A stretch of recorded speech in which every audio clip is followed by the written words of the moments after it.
Hi, welcome to the latest drinking pool. Every time I come, I have to push the gravel back on this edge. And I'd imagine this is either grey squirrels or pheasants, or probably both. They jump up here, then they destroy it. But the gravel just covers the edge of the drinking pool. And the other thing I have to do is get rid of all the fallen leaves, because it's autumn. Leaves are falling all the time. So what we're looking at here is a bit of 8x4 plywood sheeting, 1/2 inch thick. There's a lip, goes all the way around the edge of it, which is about 1/2 inch deep, a bit of timber. And then you put a pond liner into it, a typical garden pond liner.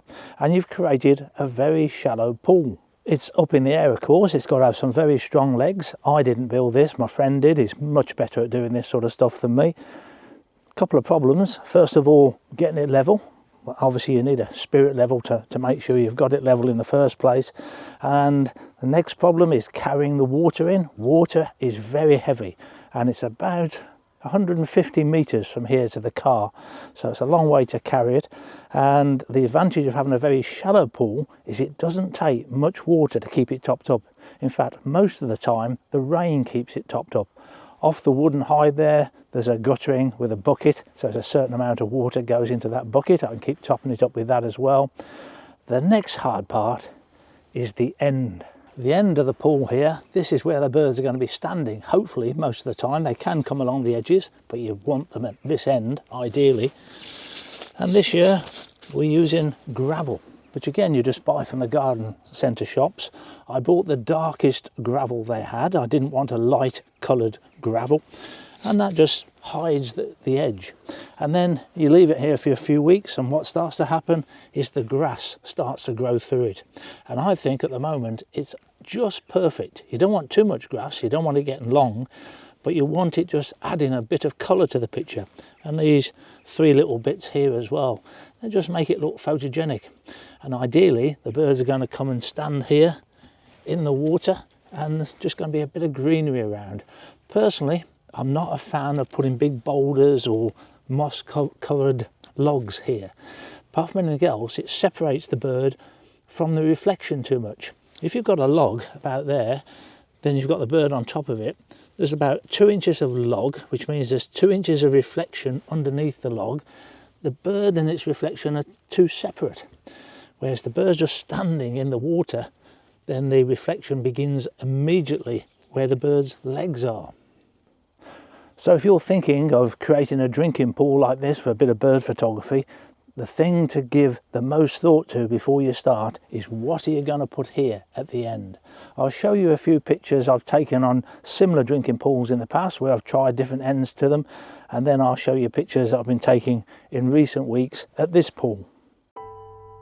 Here I have used a bit of moss, but I've deliberately left this low point between the moss, and that meant the birds were drawn to this spot, which made the photography much easier. I knew exactly where they were going to come and drink. These are blue tits and goldfinches, great tit. When you're trying to capture reflections, one of the things to avoid is a windy day, because straight away you'll get ripples on the water. Lesser redpoll.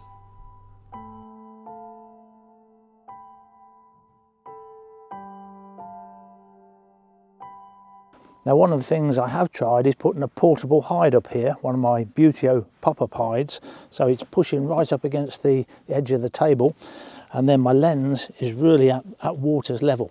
Now, I have done that, but in the last few weeks I've really only photographed from the hides, and this is the pictures I'm going to show you. So this hide has been here for some time now, and normally I'm shooting in that direction, and that's where I've got all the feeders for the peanuts and the suet and the sunflower hearts. But when I want to shoot in that direction, I can, and it actually lines up perfectly with the end of the table. And if we'd have put the table here, it would have been a bit in the way, so it's offset a little bit. And I tend to do it on cloudy, bright days. I don't really like it in the strong sunlight, it's too contrasty. But this is the sort of view that I'm aiming for. I've got to avoid those silver bird trees in the background. It's just a question of changing your angle. Now for this particular project, I've chosen to use the 100 to 400 OM lens rather than the 150 to 400. This is actually my wife's lens, so when we're on a trip together, she's got a lens and camera she can be photographing with as well. And it's a helpful backup for me. But the advantage it's got is it does zoom back to 100mm.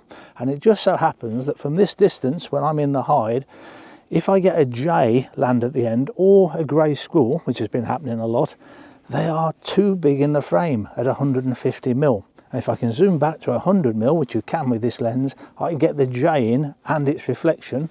That's the idea. Anyway, at this moment in time, I haven't actually achieved the reflection with the jay, but that's the theory. At the same time, I can zoom in and do the small birds when a blue tit or a grey tit is there. Just gives me that bit more flexibility the 150 to 400 doesn't have. Now, I do prefer to use the 150 to 400 normally. I did make a YouTube film where I compared these two lenses, the 150 to 400 and the 100 to 400, and I showed there was very little difference between them optically. In order to be able to see that difference, you've got to take the same picture with both lenses and look at them side by side.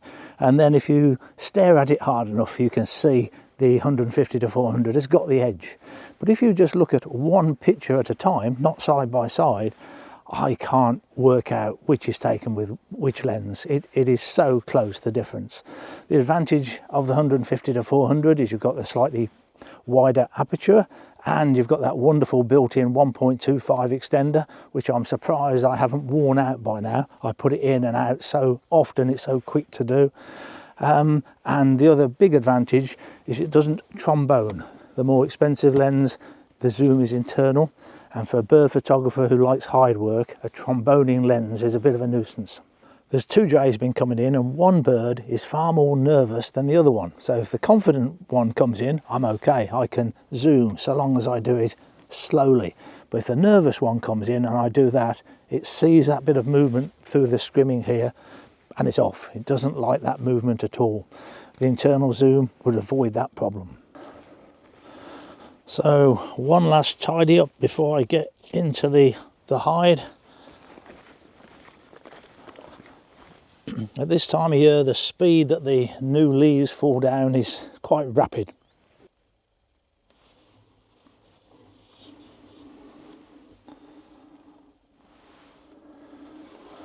Fortunately, I've always enjoyed hide photography. I can sit in a hide like this for hours and hours. I really enjoy it. And I always say you see a lot more from a hide than ever you do walking about in the countryside. And the advantage of a wooden hide, especially when it's windy, it's a lot more comfortable. You don't want to be in a portable canvas hide when there's a gale blowing and it's flapping all over the place. And if it's raining, you're more comfortable in a wooden hide too. So far at this drinking pool, I've hardly taken any video. In fact, this is the only video clip. Most of it has been stills photography.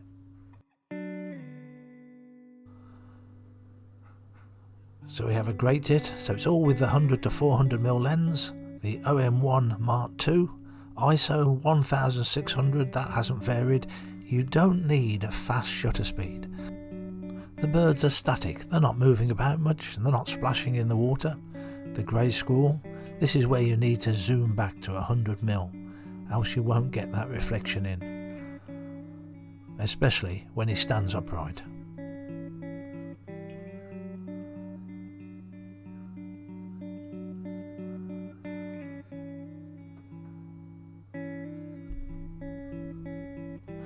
Jackdaw, another bird I needed 100mm for, and the jay. And I did get some reflection pictures at the last minute.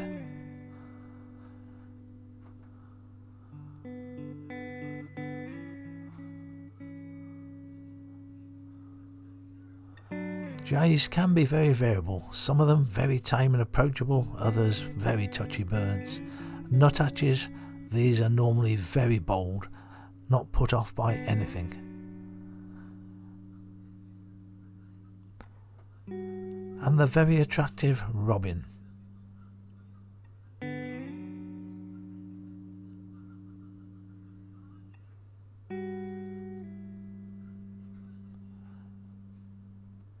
Now, very early on when I first started to take pictures, there was no vegetation on the gravel, and I put this little piece of wood in there for the robin to come on. But you can see in the background the gravel has no grass at this stage. Thanks for watching.